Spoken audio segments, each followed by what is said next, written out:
Welcome to কেয়াস corner. আজ আমি বানাবো চিকেন বান। তো তার জন্য আমি চিকেনটাকে একটা পাত্রের মধ্যে নিয়ে নেব।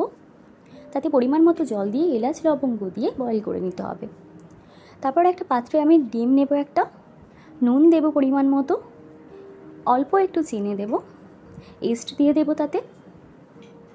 তারপর উষ্ণ গরম দুধ দেব একটু। তারপর 2 কাপ পরিমাণ ময়দা দিতে হবে আপনাকে। নাড়াচাড়া করে একটু অয়েল দিয়ে সফট একটা ডো তৈরি করে নিয়ে ঢেকে রাখতে হবে কিছুক্ষণের জন্য। স্টাফিংয়ের জন্য আমরা সাদা তেল নিয়েছি, তাতে পেঁয়াজ কুচি দিয়ে দেব, শুকনো একটু ময়দা দিয়ে নাড়াচাড়া করে তাতে গাজর দেব। তারপর অল্প অল্প করে দুধ দিতে হবে। নাড়াচাড়ার পর চিকেনটাকে দিয়ে দেব বয়েল চিকেনটাকে ছোট ছোট করে টুকরো করে নিয়েছিলাম আমি।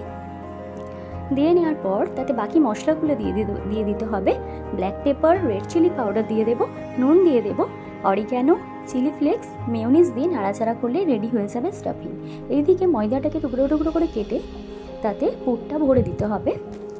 ভরে দেওয়ার পর এটাকে আমি উপরে গার্নিশের জন্য কুসুম নেব, ডিমের কুসুম, তাতে বাটার লাগিয়ে দিতে হবে আর অল্প পরিমাণ তেল দিয়ে রেডি করে নিতে হবে।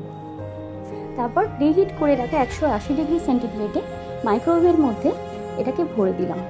180 ডিগ্রি সেন্টিগ্রেডেই এটা তৈরি করতে দিতে হবে কনভেকশনে। তারপর দেখুন আপনারা কত সুন্দর ফুলে এটা রেডি হয়ে গেছে আমাদের চিকেন বান। এটা খুব সফটও ছিল, খেতেও টেস্টি ছিল।